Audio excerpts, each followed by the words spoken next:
It is a religion of peace, submission, and commitment to one God and all He created. It is a way of being, a way of life. It is Islam, and fully 1/5 of people in the world follow this faith. They call themselves Muslims. Hello, I'm Chaplain Dean with the Chicago Police Department.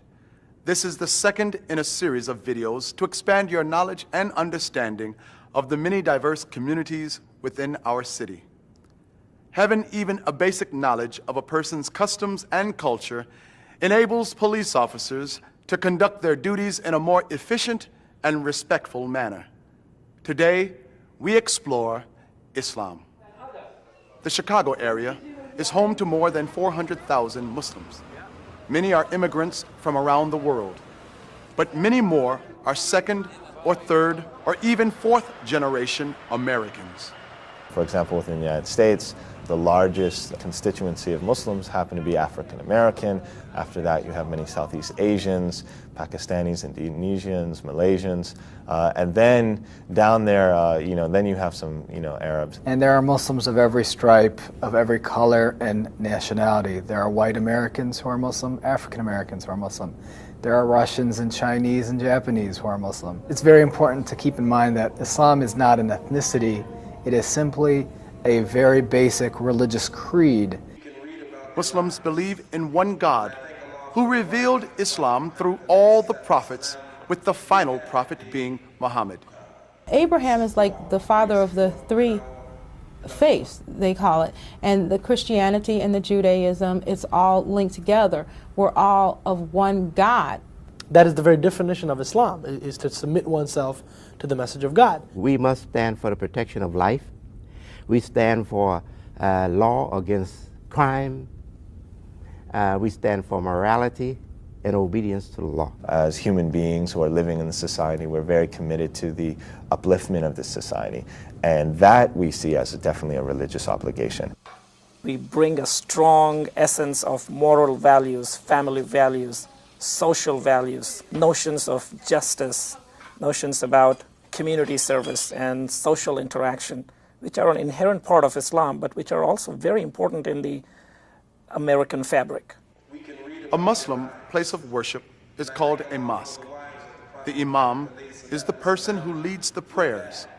The Islamic holy book is called the Quran, and God is often referred to as Allah. So the word Allah is nothing other than an Arabic word for God.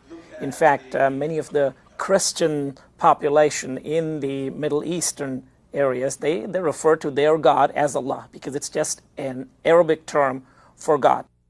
Muslims practice the 5 pillars of Islam.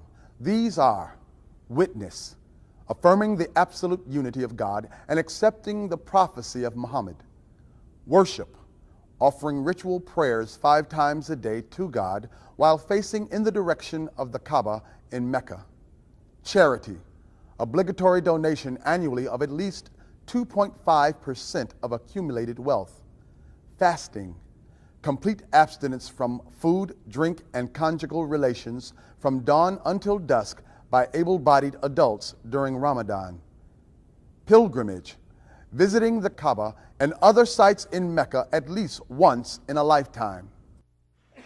Muslims will conduct their daily prayers privately if possible, or publicly if necessary. When a Muslim prays, he prostrates or she prostrates him or herself to the ground and puts their head to the ground. And again, it's not a prayer unless you have seen this before or been around Muslims that you're accustomed to seeing. If law enforcement officials, if police officers have to contact some Muslims, it would be best to avoid those times when people are focusing on prayer, especially in public places. Friday is the holiest day in Islam. Between 12 noon and 2, Muslims gather at mosques for congregational prayers. Very, very sensitive, the Friday prayers. And the mosque is very, very sensitive. If you have to go in the mosque for a criminal, I beg you to have the same respect you would have for a Catholic church or for a Protestant church. We don't wear our shoes. We don't wear our shoes onto the actual carpets and the prayer rugs. So that would be considered extremely inappropriate and offensive for for example, police officers going in to investigate something or what have you, to walk on the rugs with their shoes. Of course, also there are copies of the Quran oftentimes that are kept in these mosques on bookshelves throughout the mosque area itself. It's considered extremely inappropriate to put that on the floor. Islam attaches high significance to personal modesty and requires both men and women to dress in clothes that do not emphasize bodily contours. Women are also expected to cover their hair, and many, but not all, Muslim women wear the headscarf known as the hijab for this purpose. The real purpose is just to notify yourself as somebody who believes in God. And it's really respect for God that you do this for. You have to cover in front of men who are unrelated to you. So I uncover at home, you know, in home environments with family. If I was with a group of women, I wouldn't have to cover. Policemen should treat Muslim women with particular care and sensitivity about modesty and touching, regardless of whether the hijab is worn or not. Muslim men and women are prohibited from being alone in a room with a person of the opposite sex with the door closed. So if it's necessary to interview somebody of the opposite sex, whether it's, you know, male to female or female to male, it would be preferable to have another person in the room. Police will also find that many Muslim women and men will not shake hands and will avoid direct eye contact with members of the opposite sex. And that may be misconstrued as disrespect, or a person is averting something, or anxious about something. But oftentimes what it is again the modesty that is prescribed as part of the way Muslims conduct themselves, whether they are men or women. The headscarves and long skirts worn by some Muslim women lead to erroneous assumptions that Muslim women are somehow oppressed. A lot of times people think that Muslim women haven't really had much experience or are not allowed to do many things, and I think that it couldn't really be further from the truth. Nothing holds me back as far as being a Muslim woman. I mean, once you really study Islam, if you're in university and take the classes, you'll see that Islam basically was the first women's liberation movement. It helped the poor. It helped the women from being oppressed. They can own their own businesses, they can own their own property. They were given voting rights from the very beginning in the Islamic tradition. And Muslim boys and girls are equally cherished and keep their parents equally busy. Our children go to school. My daughter is a typical teenager. She's fascinated with basketball. She plays for the school team. Both my children are into tennis. They follow it very closely because that is one of my avid avocations aside from work and other community work. Like Muslim women, Muslim men wear a variety of dress. Head coverings such as kufis, skull caps, or turbans are not religious requirements but cultural preferences. For a man to remove his hat or that which is covering his head is much less of an issue in public than it is for a woman. Many Muslim men also grow beards in deference to the Prophet Muhammad. Cultural dress does not necessarily mean the person is foreign. Assumptions based on a person's clothing should be avoided. Muslims aren't necessarily from somewhere else. Just because a woman wears a headscarf doesn't mean she came off the boat from somewhere. Because a lot of times people meet me and they think, oh, this is a foreigner, she doesn't know how to speak English, she's not educated, and then I turn out to be pretty normal. Dr. Lena Shabandar was in fact born here and educated at Northwestern University.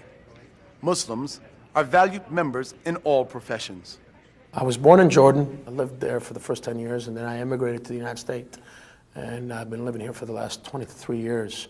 I've been a policeman with the Chicago Police Department going on 6 years. My brother's a policeman. I have a lot of good friends who are police officers that speak Arabic, and they put their life on the line for the American public.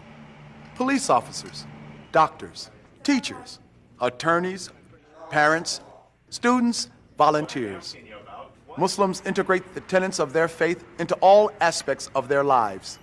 When I come into work, I cannot leave my Islamicity, for lack of a better term, outside. I bring it in. I bring my values about being good to people, about being sensitive, about being caring, about being ethical. All of those values come with me in addition, I've got to follow the traditional rituals of practice. Muslims, just like people of all faiths, expect police officers to exhibit those same values. I want my son to always feel that an officer is someone he can trust, he can look up to, and he can call, and not fear. And police need to be sensitive to an increased fear among Muslims in light of current world events. I think a lot of explanation on part of the police officer or a sense of reassuring them that this is just a routine stop will go a long way in allaying some of those concerns. As a police officer, there are many religious and cultural considerations to keep in mind when dealing with people of the Islamic faith. The 5 daily prayers are an important part of Muslim life and are done in a prostrate position. Fridays are the holiest days for Muslims, and large crowds gather at mosques. Muslim men and women may avoid direct eye contact with members of the opposite sex, and many prefer not to shake hands. Unless there are safety or security concerns, the following considerations are recommended. Remove your shoes when entering the prayer area of a mosque. Because modesty is highly valued in Islam, if possible, Muslim men and women should be interviewed by officers of the same gender. And Muslim women should be allowed to remove their headscarves in private whenever possible.